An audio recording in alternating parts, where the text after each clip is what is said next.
Alors, bonjour mes chers amis et bienvenue dans cette nouvelle vidéo.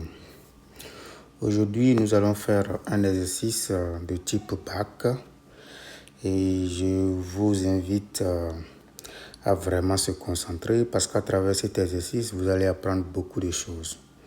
Il y a tellement de notions à l'intérieur de cet exercice, mais l'exercice est assez abordable. D'accord? C'est un BAC qui va vous permettre de réviser en même temps toutes vos notions sur, beaucoup de notions sur l'arithmétique. Donc, nous avons jusqu'à 4 questions. Et donc, dans chaque question, je vais vous montrer un peu les différentes méthodes pour répondre à des questions. Donc, dans tout cet exercice, on nous dit que le n est un entier naturel supérieur ou égal à 2. Donc, c'est très important, cette précision-là. Ça nous permet de savoir le n que nous manipulons, d'accord, quelle est sa position par rapport aux autres. Dans la toute première question, on nous dit de démontrer que n et 2n plus 1 sont premiers entre eux. On nous dit de montrer que n et 2n plus 1 sont premiers entre eux. Donc la question qu'il faut se poser, d'accord, quand dit-on que deux entiers sont premiers entre eux? Il ne faut pas confondre des entiers premiers entre eux et des nombres premiers. Ce n'est pas la même chose. Donc je rappelle simplement que deux nombres a et b, deux entiers a et b sont premiers entre eux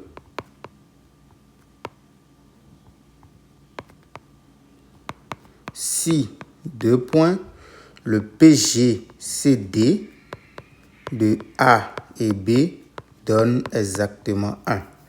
Donc, démontrer que n et 2n plus 1 sont premiers entre eux revient à calculer, par exemple, le PGCD et à prouver, d'accord, qu'il vaut 1.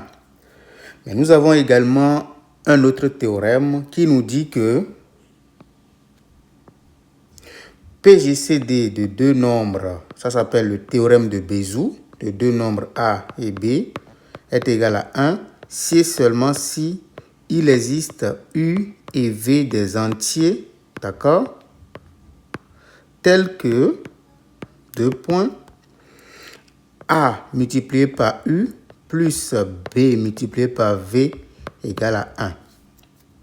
Il faut très bien comprendre ce théorème-là parce qu'il dit simplement que si vous arrivez à trouver une combinaison linéaire de A et B et que cette combinaison linéaire est égale à 1, alors vous pouvez conclure que A et B sont premiers entre eux. Un exemple de combinaison linéaire de deux nombres A et B, par exemple, c'est 2A plus 7B. Ça, c'est une combinaison linéaire. D'accord? Donc, on vous dit simplement que si vous parvenez à trouver une combinaison, il y en a d'autres. Vous pouvez prendre 5A moins 17B par exemple. C'est également une combinaison linéaire de A et B. Donc, on vous dit que en cherchant les combinaisons linéaires, si vous tombez sur une combinaison linéaire, d'accord, qui vous donne et dont le résultat donne 1, d'accord, parce que vous connaissez A, vous connaissez B, cette combinaison linéaire-là, c'est un nombre, ça a une valeur. Cette combinaison linéaire également, c'est un nombre. Donc, on vous dit que si vous parvenez à trouver une combinaison linéaire de A et B et que le résultat est 1, vous allez conclure que A et B sont premiers entre eux. En d'autres termes, le PGCD de A et B est égal à 1. Ça, c'est la toute première méthode. L'autre méthode, comme je le disais, il s'agit en fait de calculer juste le PGCD directement et de constater que le PGCD est égal à 1. Une méthode pour calculer par exemple le PGCD de deux nombres, si vous avez le PGCD de deux nombres A et B, vous pouvez dire simplement que ça fait le PGCD du plus petit entre les deux, je suppose que c'est B par exemple, d'accord, avec la différence des deux, c'est-à-dire A moins le B. Donc, c'est un résultat très concret et très beau qui nous permet, par exemple, de calculer le PGCD, par exemple, de deux nombres. Donc, ici, déjà, dans cette première question, je vous enseigne déjà deux choses. Je vous montre deux méthodes pour calculer, par exemple, le PGCD. La première méthode, c'est la méthode du théorème de Bézout. Ça, c'est le théorème de Bézout, qui consiste à chercher une combinaison linéaire entre A et B. Et l'autre méthode, pour calculer le PGCD de deux nombres, vous pouvez simplement garder, par exemple, le plus petit ou bien le nombre le plus simple, d'accord? Et puis, vous faites la différence de A avec le B.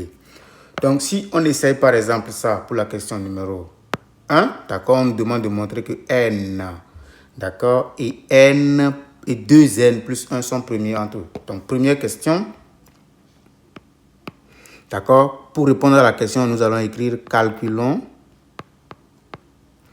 PGCD de N avec 2N plus 1. » On va commencer par dire que PGCD de N avec 2N plus 1, nous allons dire que c'est égal au PGCD, d'accord, de N avec, maintenant, nous allons faire 2N plus 1 moins N. Donc, ça fait 2N plus 1 moins N.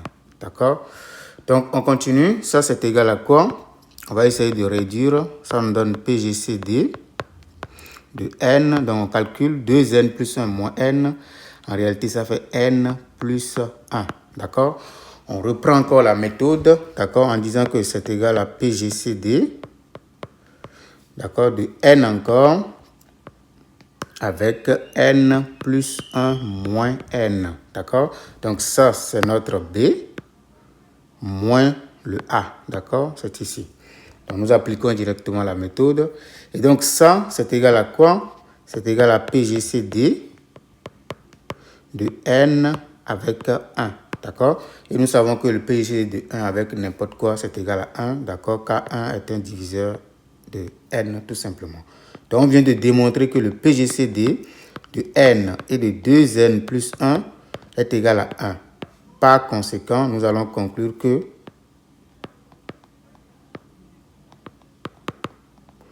conclusion, N et 2N plus 1 sont premiers entre eux. Sont premiers entre eux. Le plus important ici, c'est la méthode. D'accord? La méthode qui consiste à calculer, par exemple, le PGCD. Donc, on rappelle la méthode. Pour calculer le PGCD de deux nombres A et B, vous pouvez dire que c'est encore égal au PGCD de B avec A moins B. C'est la même chose. D'accord? À connaître par cœur. C'est la première méthode. Deuxième méthode. Pour la même question. Deuxième méthode. Deuxième méthode. Donc, n'oubliez pas la question. On veut montrer que N et 2N plus 1 sont premiers entre eux. Donc, nous allons maintenant utiliser le théorème de Bézout. Sont premiers entre eux.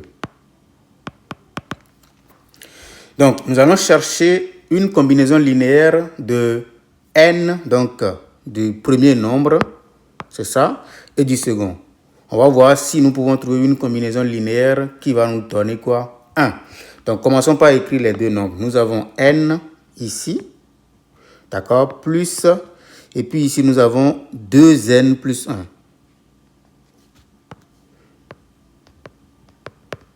Notre objectif, c'est de voir si nous pouvons trouver une combinaison linéaire, c'est-à-dire, est-ce que nous pouvons trouver des constantes, d'accord, entières bien entendu, de sorte qu'en multipliant ceci par la constante en question que je vais appeler U, et en multipliant ceci que je vais appeler V, tout ceci donne par exemple 1. Donc, pour avoir 1, nous avons déjà 1 ici que nous sommes en train de guetter. D'accord? Donc, si on peut annuler ceci, c'est fini. Donc, pour annuler ceci, il suffit de multiplier ceci par moins 2. Parce que nous avons déjà ici 2N. Si on multiplie tout ceci par moins 2, ça fait moins 2N. Ajouter à ça, ça s'annule. Et puis, le résultat final nous donne exactement 1. Vous voyez, c'est beaucoup plus simple. Donc, allons-y. Nous allons dire ici que nous allons multiplier ceci par moins 2. Et en réalité, ceci, on l'a simplement multiplié par 1. Donc, le U et V dans le résultat, dans le théorème de Bézout, le U, c'est égal à moins 2. et le V, c'est égal à 1. Donc, on a trouvé une combinaison linéaire, d'accord, de N et de 2N plus 1, d'accord, qui nous donne 1. Ainsi, nous allons appeler Bézout d'après le théorème de Bézout. Théorème de Bézout, on conclut que N et 2N plus 1 sont premiers entre eux. Donc, en tant qu'apprenant, je suis d'accord que tout le monde a envie de penser que... Bon, tout le monde voit clairement que Bézout est beaucoup plus facile. Mais j'avoue que pour moi, la méthode qui est facile dans cette question-là, c'est la première méthode. Parce qu'on ne réfléchit pas en réalité, d'accord, dans la manière de calculer. Mais ici, ça peut arriver, la recherche de ces constantes-là va être compliquée. C'est vrai que dans cette condition-là, d'accord, la recherche de la constante est très facile, on trouve les constantes facilement, mais ce n'est pas toujours aisé, il y a des situations où ça peut être difficile. Donc, c'est toujours bien de connaître les deux méthodes et puis les utiliser au cas où vous avez, comment on appelle-t-on, une situation donnée. Nous passons maintenant à la deuxième question. La deuxième question, maintenant, on nous donne A, qui nous donne N plus 3. Le B, c'est 2N plus 1. Et puis D qui est ici, d'accord, c'est le PGCD de grand A et de grand B. Première question, on nous dit de calculer 2A moins B. Ça, c'est juste un calcul. Nous allons le faire. Donc, 2A, calculons 2A moins B. Donc, 2A moins B, c'est juste un calcul. On remplace simplement les choses. Ça fait 2. Donc, le A ici, c'est N plus 3, donc j'utilise bien les parenthèses, moins le B. Le B, c'est 2N plus 1. Maintenant, je fais un petit développement. Ça donne 2N plus 6 moins 2N moins 1. Donc, les 2N partent naturellement. Et puis, il nous reste 6 moins 1 qui vaut 5 exactement. Donc, nous allons dire que 2A moins B, c'est exactement 5. Maintenant, on nous dit de déduire les valeurs possibles de D. D, c'est quoi? C'est le PGCD. D, c'est le PGCD de grand A et de grand B. Mais nous avons calculé ceci. Donc, il y a un théorème qui n'est rien d'autre qu'une généralisation du théorème de Bézout qui dit simplement que si vous avez AU plus BV qui vous donne un entier M, vous pouvez conclure que M est un multiple du PGCD de A et B. C'est un théorème très beau qui est juste un cas beaucoup plus général du théorème de Bézout. Bézout dit que si vous avez 1 ici, vous pouvez conclure que le PGCD est automatiquement 1. Pourquoi? Parce que si vous avez 1 ici, ça voudrait dire que 1 est un multiple du PGCD. D'accord? Or, si vous êtes un multiple, si 1 est un multiple du PGCD, d'accord, 1 est multiple seulement de deux nombres, on le sait. Soit 1 est multiple de moins 1, soit 1 est multiple de 1. Mais celui-là, il est positif. Donc, s'il est multiple de ça, ça veut dire que ce nombre-là est forcément 1. Voilà pourquoi le théorème de Bézout, d'accord, peut être vu comme un cas particulier de ce théorème-là. Donc ici, qu'est-ce que nous avons? Nous avons effectivement une combinaison linéaire ici qui nous donne 5. Donc dans ce résultat-là, le petit m est égal à 5. Donc nous allons conclure que 5 est un multiple du PGCD de A et de B.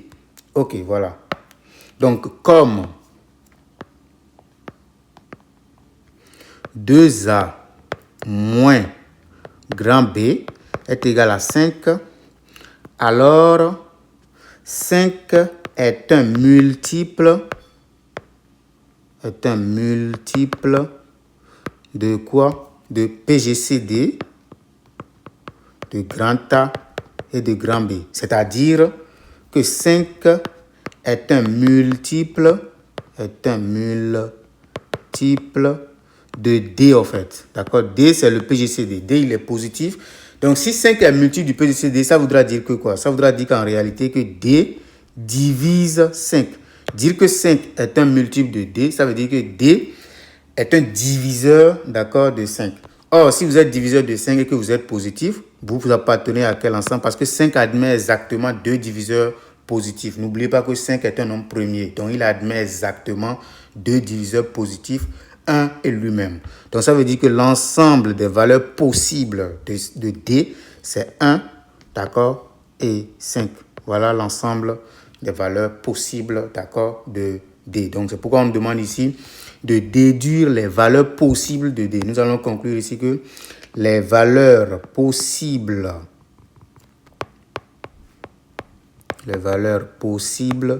de D sont, d'accord, 1 et 5. Voilà les valeurs possibles. Donc ici, nous avons, qu'est-ce que nous devons garder? Nous devons garder ce résultat-là, qui est une généralisation. Vous voyez, dans la première question, nous avons vu le théorème de Bézout. Dans la deuxième question, nous avons vu une généralisation du théorème de Bézout qui dit que si la combinaison linéaire n'est pas 1, mais s'il donne un autre nombre, vous devez conclure que ce nombre-là en question est un multiple du PJCD de A et de B. Donc, c'est un résultat très, très important, d'accord, à connaître par cœur.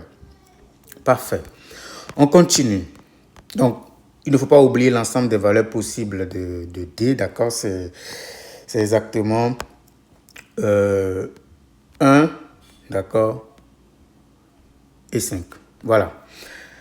Toujours dans la deuxième question, le petit b, qu'est-ce qu'on nous dit de faire? On nous dit de démontrer que A et B sont multiples de 5 si et seulement si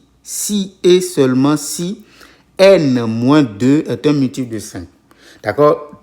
Pour cette question, il ne faut pas paniquer, il suffit juste de voir ce qui se passe. Quand on vous demande de démontrer que une proposition est vraie si et seulement si une autre est vraie, on appelle ça démontrer l'équivalence. Lorsque vous voulez démontrer l'équivalence en mathématiques, c'est-à-dire P si et seulement si Q, on démontre que P implique Q et que Q aussi implique P. Donc nous allons d'abord commencer par supposer. Donc la première étape, donc on peut dire première implication également.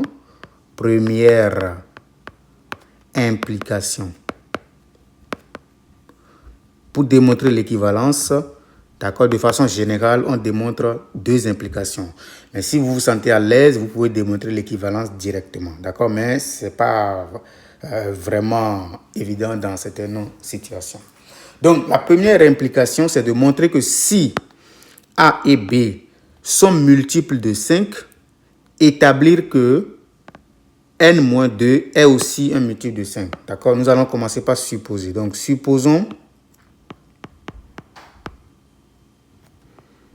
que grand A et grand B sont des multiples de 5. Sont des multiples de 5. Notre objectif, c'est de montrer que n-2, d'accord, est également un multiple de 5.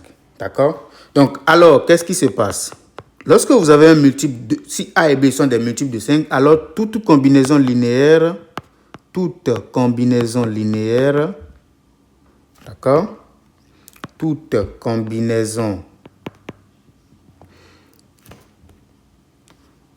combinaison linéaire de A et B, d'accord, est multiple également de 5. Est multiple de 5. Mais qu'est-ce que vous connaissez qu'est-ce que vous avez sur le A? Le A, ici, d'accord, c'est égal à n plus 3. Le B, c'est égal à 2n plus 1. Donc, puisque nous savons que A et B sont déjà multiples, d'accord, de 5, et que toute combinaison linéaire de A et de B est encore un multiple de 5, ça voudra dire quoi? Vous avez maintenant le choix de faire maintenant votre combinaison linéaire de sorte à obtenir n-2. D'accord? Comment je combine A et B, d'accord, pour obtenir n-2? Donc, la raison, elle est très simple ici. Il suffit de faire B moins A. D'accord? Donc, toute combinaison linéaire est un multiple de 5 en particulier. Donc, en particulier,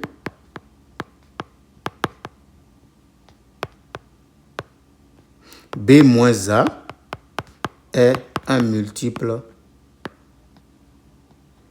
est un multiple de 5. D'accord, j'ai rappelé ceci pour vous parce que dans un autre exercice, ça peut ne pas être B moins A, ça peut être d'autres combinaisons. Donc, ceci vous permet de dire que vous avez beaucoup de possibilités en fait. Vous pouvez faire n'importe quelle combinaison linéaire. Voilà la force de ce théorème-là. D'accord? Mais dans ce cas, pour pouvoir résoudre la question, c'est-à-dire pour tomber sur les n-2 qui doivent être multiples de 5, il faut faire exactement B moins A. D'accord? Donc, or, B moins A, c'est égal à n-2. Ainsi, n-2 est un multiple de 5. Est un multiple de 5. Donc, on vient de prouver que quoi? On vient de montrer que si, d'accord, A et B sont multiples de 5, alors n-2 est également multiple de 5. Donc ça, on appelle ça la première implication. Deuxième implication, parce que nous devons prouver deux implications ici. Deuxième implication. Donc nous allons montrer le sens et la réciproque de ce que nous venons de faire. Donc nous allons supposer maintenant que supposons que n-2 est un multiple de 5.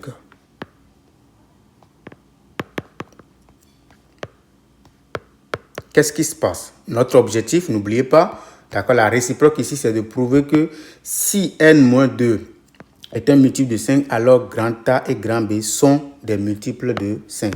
Donc, qu'est-ce que nous allons faire maintenant? Nous allons essayer de voir, d'accord, A. A, c'est quoi? A, ce qui est donné, c'est n plus 3.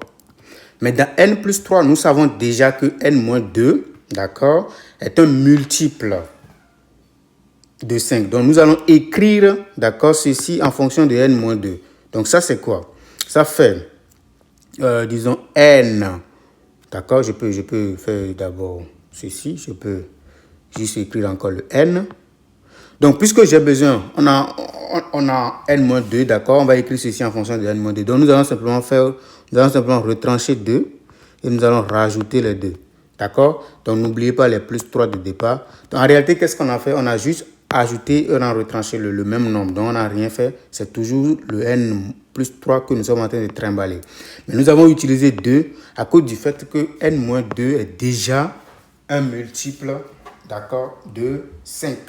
Donc, nous allons essayer maintenant de le mettre de côté. Donc, ici, nous avons maintenant n-2.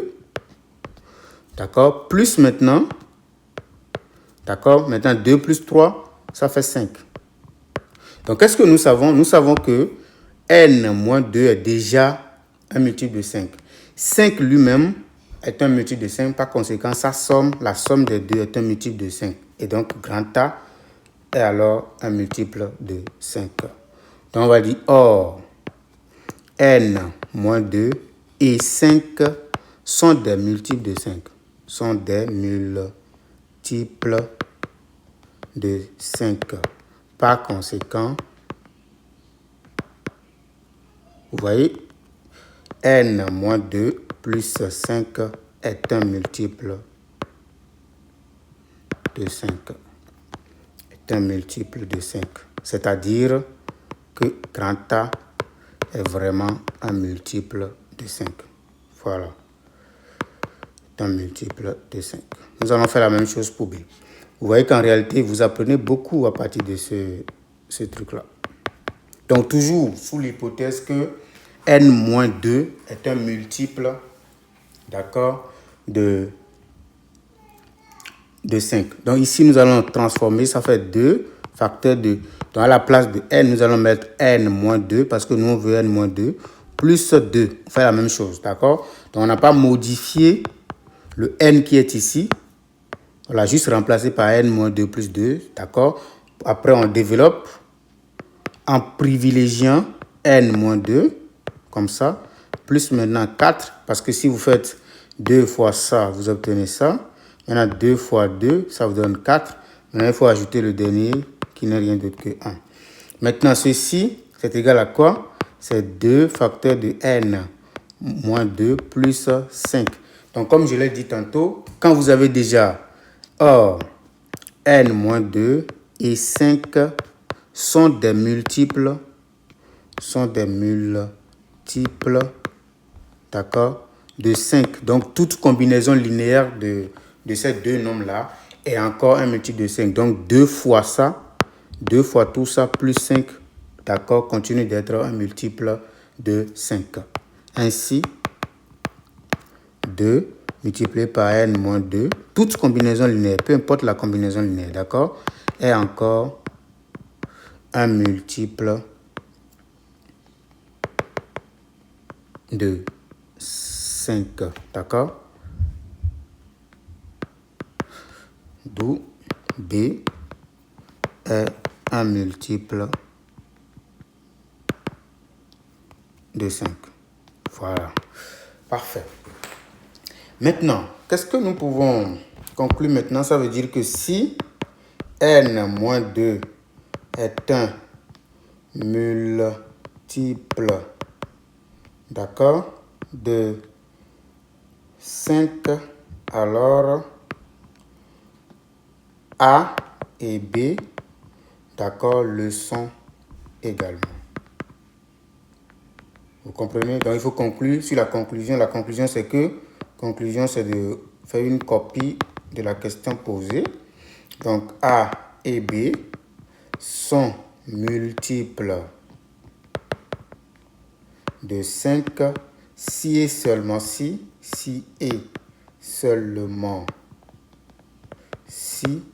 n-2 est un multiple de 5. Voilà. Maintenant, on continue. La question qui suit, c'est exactement quoi? Donc, on nous demande ici, ça va être la question C. D'accord? Dans la question C, on nous donne deux nombres que vous voyez clairement. Ça fait n au cube plus 2n carré moins 3n. Et puis, on nous donne P égale à 2n carré moins n moins 1. On nous dit de démontrer que P et S sont divisibles par n moins 1. D'accord? Rigoureusement, cette divisibilité, si on était dans R, ça serait facile pour justifier qu'un polynôme, par exemple, est divisible par ins moins a, par exemple. Si vous avez un polynôme P de ins, pour montrer qu'il est divisible par ins moins a, il suffit de montrer que P de a est égal à 0. C'est tout, normalement. D'accord? Mais on ne sait pas si les coefficients vont être à valeur parce que nous travaillons avec l'arithmétique, il faut travailler avec les entiers. Donc, on n'est pas sûr que les coefficients vont être forcément dans Z. C'est pour cela que nous allons factoriser. D'accord? Puisqu'on veut montrer que S et P sont divisibles par n-1, nous allons factoriser S et nous allons factoriser P. S, c'est quoi? S, c'est égal à n au cube plus 2n au carré, d'accord, moins 3n. Donc, vous avez deux méthodes. Vous pouvez utiliser la division euclidienne directement pour factoriser. Ou bien, vous allez factoriser. Par exemple, ici, on voit clairement que n est déjà un facteur commun. Donc, ça vous donne n facteur de n carré plus 2n moins 3, par exemple. Donc, on peut continuer la factorisation en factorisant maintenant ceci. Or, vous savez que pour les polynômes de degré 2, vous pouvez factoriser en utilisant, par exemple, la méthode du discriminant. D'accord? Parce que si vous connaissez les racines, par exemple, de ce machin, vous pouvez facilement factoriser ce polynôme-là. Donc, qu'est-ce que je dis exactement? Je dis simplement que si je prends n au carré plus 2n moins 3, je peux simplement dire que je prends le discriminant. Ça me donne b au carré moins 4ac. Et donc, ça, le b, c'est égal à 2. D'accord? Donc, son carré, ça fait 4. Moins 4 fois A. A ici, c'est égal à 1. Et le C, c'est égal à moins 3. Donc, fois 1 fois moins 3. Donc, je calcule le discriminant. Ça nous donne exactement 16. Et donc, nous avons 2, c'est positif. Nous avons 2 racines. N1, la première racine, c'est N1. Ça fait moins 2 moins la racine carrée du discriminant sur 2A. Et le N2, c'est moins B plus la racine du discriminant, parce que 16, la racine de 16, c'est 4 sur 2a. Donc, je calcule, j'obtiens ici moins 3, ça c'est le N1, et puis le N2, j'obtiens exactement 1. Par conséquent, le N carré plus 2N moins 3 n'est rien d'autre que N moins N1 fois N moins N2. Ça, c'est la formule. Et donc, ici, j'écris, si je fais N moins N1, ça me fait N plus 3. N moins N2, ça me fait N moins 1. D'où, qu'est-ce que j'ai? Nous obtenons que S est égal à N facteur de N plus 3 facteur de N moins 1. Voilà. Donc, à partir de ça, on conclut que, donc, puisque nous avons trouvé un entier, d'accord, tel que S soit égal à cet entier fois N moins 1, ça veut dire que S est divisible. Donc, S est divisible par N moins 1. On fait la même chose pour P. P, c'est quoi? P, c'est un polynôme de degré 2. Ça va être le plus simple. Ça va être 2n carré moins n moins 1. 2n carré moins n moins 1. Maintenant, je peux utiliser une autre méthode, puisque vous savez que vous avez au moins une méthode qui consiste à calculer le discriminant. Je peux utiliser maintenant la division euclidienne pour les amoureux de ça. Sinon, vous pouvez continuer avec la méthode du discriminant. Ce n'est pas compliqué. Donc, je fais la division euclidienne avec n moins 1 pour voir si le reste va être 0. C'est tout. Donc, si je divise tout ça, 2n carré par n, c'est exactement 2n. Donc, je fais la multiplication, d'accord? Et donc, on obtient moins 2n carré. 2n fois moins 1, ça fait moins 2n. Ça va faire plus 2n. Donc, ça nous fait n moins 1. D'accord? Si je fais n divisé par n encore, j'obtiens plus 1. D'accord? Et puis, j'obtiens moins n. 1 fois moins 1, ça fait moins 1. Puis, ça fait plus 1. Vous voyez, c'est 0. Donc, ainsi, nous avons 2n carré moins n moins 1, qui n'est rien d'autre que n moins 1 fois 2n plus 1. Bravo. Donc, en réalité, P est égal à n moins 1 multiplié par 2n plus 1. D'où P est divisible. D'où P est divisible par n moins 1. Bravo. Donc, c'est exactement la fin de la partie 2, d'accord? Nous n'avons plus d'autres questions, d'accord? Et donc, on va passer à la partie 3, la question 3. Donc, comme je vous ai dit au début, c'est un exercice très riche qui vous permet de découvrir beaucoup de choses, d'accord? Donc, ça, c'est la partie 3. Donc, ici, on nous donne maintenant petit delta égale au PGCD de n facteur de n plus 3 et de 2n plus 1. D'accord? Il ne faut pas oublier, il faut bien comprendre ce qui se passe. En réalité, nous sommes en train de trimballer S, une partie de S, d'accord? Et une partie de P, d'accord? C'est juste un commentaire, d'accord? Donc ici, premièrement, on pose petit delta égale au PGCD de n facteur de n plus 3 et 2n. Maintenant, la question 3. 3A. On nous dit de démontrer que D divise petit delta. Mais rappelons D correctement. D, c'est quoi? D, c'est ce que nous avons vu au tout début. C'est le PGCD. D'accord? Donc, je vais juste le voir rapidement, si vous voulez. Donc, je peux le rappeler ici. Donc, notre D, c'est quoi? Je prends rapidement ceci. Voilà, je montre D rapidement. D, c'est le PGCD de grand A et de grand B. D'accord? Grand A, c'est n plus 3 et grand B, c'est 2n plus 1. Vous voyez? Donc, nous allons utiliser quoi comme... Donc, D, c'est le PGCD de n plus 3 et de 2n plus 1. Voilà. Donc, on veut montrer que D divise, d'accord, petit delta. Généralement, pour démontrer que D divise le PGCD, ce n'est pas difficile. Il suffit de montrer que D divise d'accord, chacun des nombres. Donc, si on arrive à montrer que D divise ceci et que D divise ça, ça veut dire qu'il divise le PGCD. Pour montrer que D divise, puisque petit delta c'est un PGCD, pour montrer que D divise tout ça, il suffit de montrer que D divise chacun des deux nombres. Mais c'est vrai parce que D divise naturellement, puisque D est lui-même le PGCD de n plus 3 et de 2n plus 1, il divise naturellement n plus 3 et 2n plus 1. Donc nous allons dire, comme D est égal au PGCD de ça, alors D, d'accord, D divise n plus 3, d'accord, et 2n plus 1. Donc, D divise n, d'accord, regardons très bien la configuration, puisque D divise n plus 3, d'accord, ça veut dire que D divise également le produit avec un autre nombre. Regardez très bien, hein, parce que D divise déjà le n plus 3, donc il divise nécessairement le produit, d'accord? Donc ça divise toute combinaison linéaire. Donc ainsi, on a quoi? Qu'est-ce que nous avons? Nous avons que D est un diviseur de n facteur de n plus 3. En plus de ça, D est un diviseur de 2n plus 1.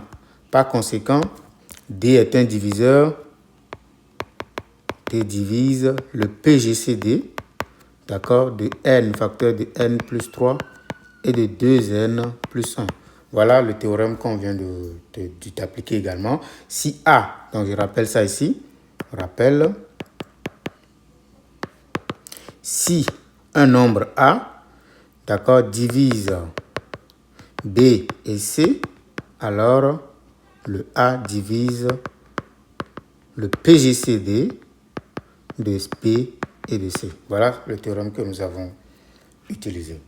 Ok, donc on continue. On vient de faire la toute première question. On nous dit de montrer que petit delta et n sont premiers entre eux. Petit delta et n sont premiers entre eux. Donc nous allons rappeler encore une fois. Ça c'est la question B maintenant. B, petit delta c'est quoi? C'est le PGCD de n facteur de n plus 3 et de 2n plus 1.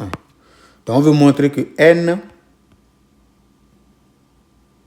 et petit delta, d'accord, sont premiers entre eux. Qu'est-ce que nous pouvons faire ici?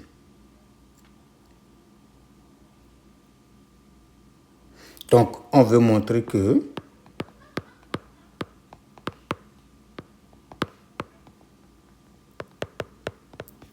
n et petit delta sont premiers entre eux.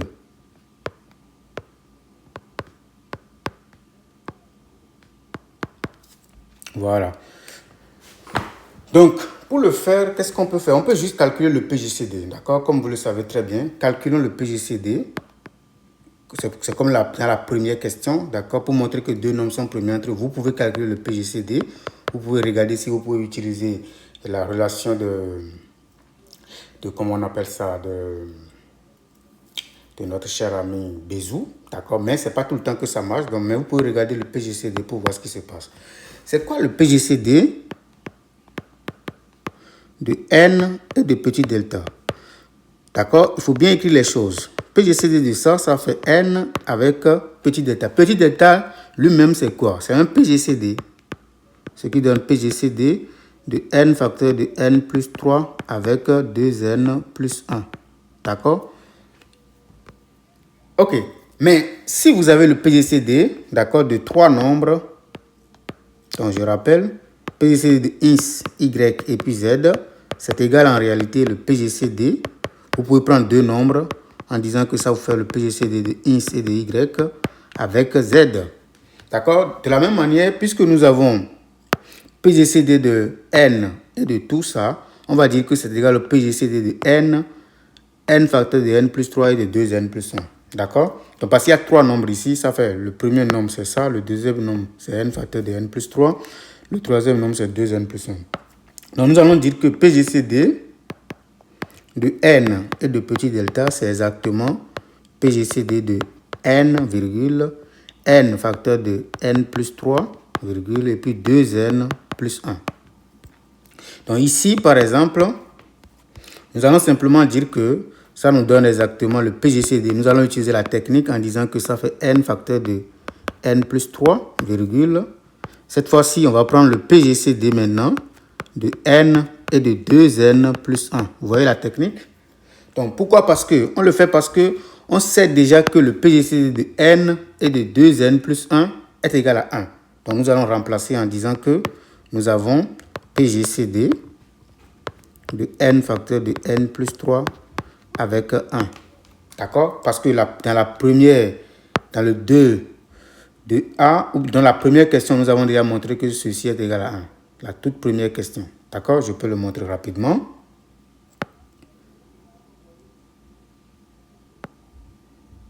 Voilà. Dans la toute première question, vous voyez, nous avons déjà montré que n et 2n plus 1 sont premiers entre eux. Donc, le PGCD est déjà égal à 1. D'accord? Parfait. Donc, nous continuons en disant que ceci, comme c'est PGCD de tout ça avec 1, c'est toujours 1. D'accord? D'où n et petit delta sont premiers entre eux.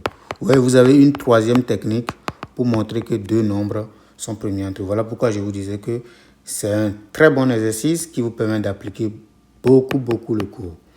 Sont premiers entre eux. Ok, on continue. Dans la question C maintenant, on nous dit de montrer que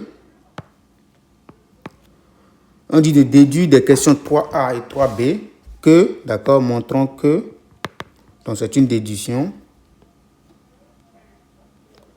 d'accord, déduction,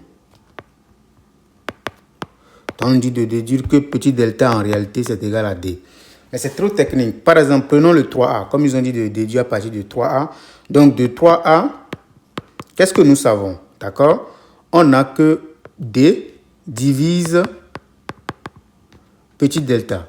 Puisque D et petit delta sont des entiers naturels, ça voudra dire que si D divise tout ça, ça voudra dire que D est forcément inférieur ou égal à petit delta. Puisqu'il a un diviseur, d'accord, quand vous avez les entiers naturels, un diviseur ne peut jamais dépasser le nombre en question, d'accord? Comme D divise petit delta, ça veut dire que D, d'accord, est inférieur ou égal à petit delta. Donc, si en retour, on prouve par exemple que petit delta aussi est inférieur ou égal à D, ça voudra dire qu'il y a égalité entre les deux. Mais comment nous allons exploiter maintenant le 3D, d'accord? Nous savons que pour le 3B, nous savons que N et petit delta sont premiers entre eux.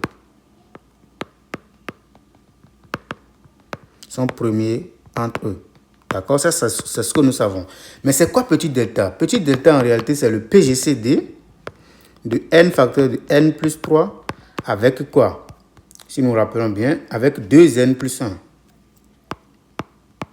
Ah, mais ça veut dire qu'en réalité, petit delta divise en réalité quoi? Divise n facteur de n plus 3 parce qu'il est un diviseur par excellence. D'accord? Puisque c'est un diviseur, il divise en quelque sorte un produit. Un produit.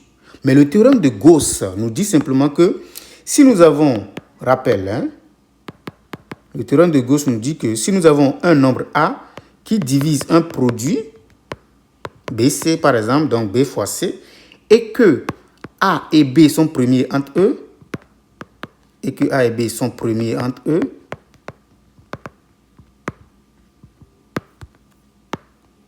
alors nécessairement A divise C. C'est ce que nous allons utiliser maintenant. Ça s'appelle théorème de Gauss. Donc, puisque petit delta divise n facteur de n plus 3 et que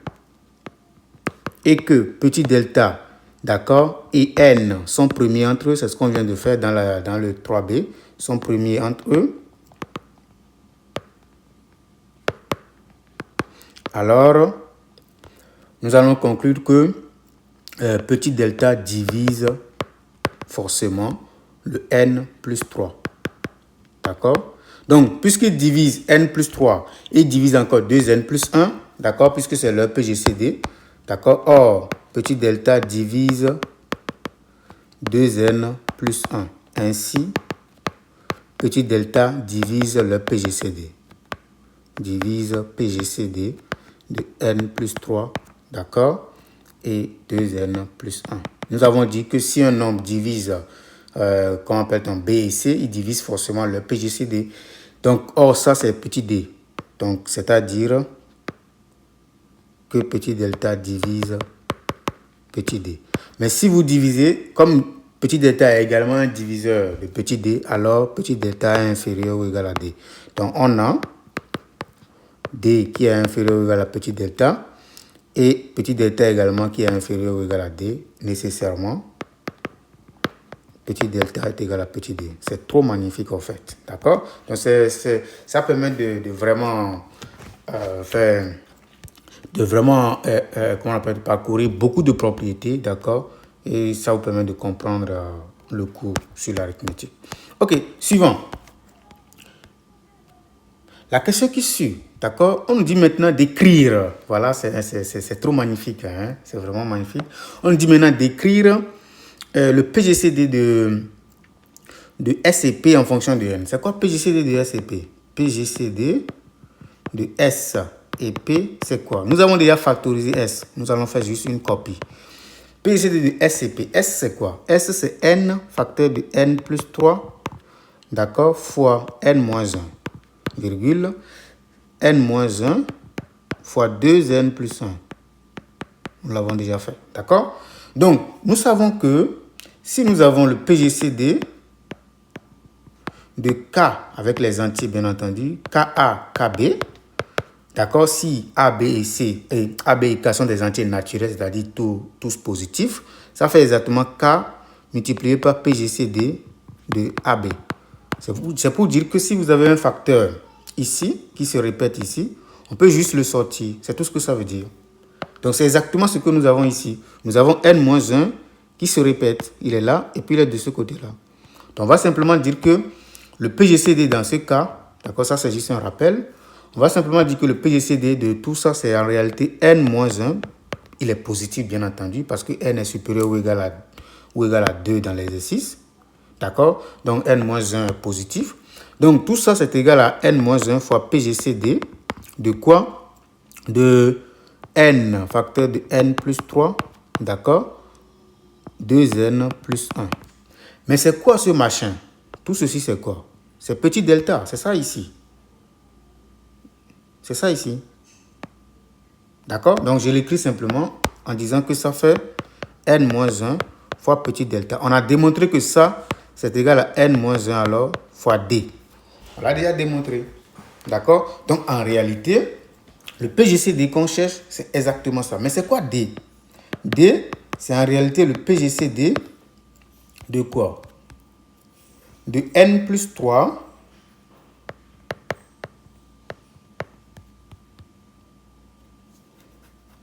de N plus 3 et de 2N plus 1. D'accord? Donc,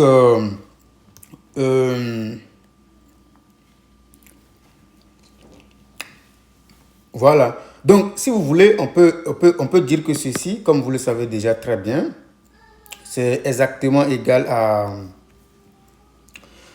par rapport à la question numéro, disons, 3 et 2b, par exemple, cette question-là.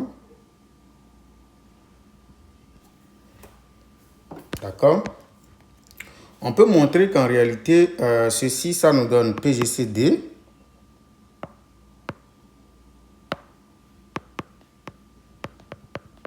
PGCD de, si vous voulez, ça fait 5 et de N moins 2, à cause de la question là. D'accord? Ok.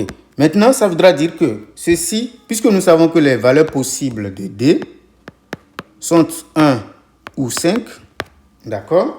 Ça veut dire que le PGCD D là est égal à 5 si et seulement si N-2 est un multiple, d'accord, de 5. Vous voyez un peu? Donc, est égal à 1, sinon. D'accord? Parce que si le PGCD, si D est égal à ça, d'accord, ça voudra dire que ceci. Or, nous avons montré que les valeurs possibles de D sont 1 ou 5. D'accord? Donc, ça veut dire que D est égal à 5 si et seulement si D, et si seulement si 5 est un diviseur de N moins 2. Je peux rappeler la formule rapidement. Rappel. PGCD de deux nombres est égal à l'un d'entre les deux avec les entiers naturels si et seulement si A est un diviseur de B. D'accord? C'est ça que j'ai copié ici. Donc, le PGCD est égal à 5 si et seulement si 5, d'accord, est un diviseur, c'est-à-dire que n-5 est un multiple, d'accord, de n-2 est un multiple de 5. Donc, du coup, ce que je veux dire, c'est que le PGCD de S et P, d'accord, est égal à 5 si et seulement si, et est égal à, donc le D, je parle de D ici, il ne faut pas oublier, ceci. Le D est égal à 5, donc ça va être 5 facteurs de N. 5 facteurs de n-1, si et seulement si, d'accord, n est congru à 2 modulo 5, c'est-à-dire n-2 est un multiple de 5. Maintenant, PGCD de S et P est égal à n-1, d'accord, sinon, dans les autres cas. Vous voyez, donc ça, c'est le calcul du PGCD. Dernière question. Voilà, c'est magnifique. On dit maintenant de déterminer le PGCD de S et P si n est égal à 2016, d'accord, ou n est égal à 2020 et 2017. C'est trop magnifique. Donc, premièrement, n égale à 2016. Donc, qu'est-ce que nous allons faire? Puisque nous savons qu'il faut d'abord regarder si le n-2 est divisible par un multiple de 5, nous allons faire la division euclidienne de 2016 par 5, par exemple. D'accord? Donc, nous allons voir si n-2 est un diviseur, est un multiple de 5. Donc, allons-y. 2016, d'accord, moins 2. Donc, 2016, d'accord, on divise par 5. D'accord, c'est un nombre absolu. Donc, ça fait 403, d'accord, fois 5, d'accord, plus 1. Donc ici, ça voudra dire que 2016 est congru à 1 modulo 5. En d'autres termes, le n dans ce cas est congru à 1 modulo 5. Donc nous sommes en quelque sorte dans ce cas, dans le second cas là. D'accord, ainsi, le PGCD de S et P, en réalité, c'est n-1. Vous voyez, j'applique juste la formule. Ça fait n-1. Et donc, ça nous donne exactement 2016, qui est n ici, moins 5, qui donne 2015. Waouh, c'est très beau.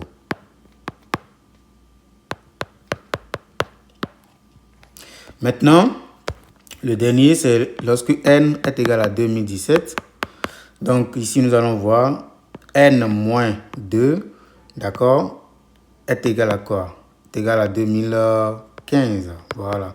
Et on voit clairement que n est alors congru à 2 modulo 5. Parce que le dernier chiffre est 5. Par conséquent, le PGCD de S et de P est égal. Donc, nous sommes dans le premier cas. Le premier, ça va être 5 fois 5 multiplié par n-1. Donc, 5 facteur de n. N, c'est 2017 ici, moins 1. Ce qui nous donne 5 fois 2016. C'est bon? Donc, je fais 5 multiplié par 2016 et j'obtiens 10 080. D'accord? Parfait. Donc, ça, c'est le PGCD de S et P, dans le cas où nous prenons n égale à 2017. Voilà. Donc, c'est la fin de cette vidéo. N'hésitez pas à vous abonner pour plus de vidéos.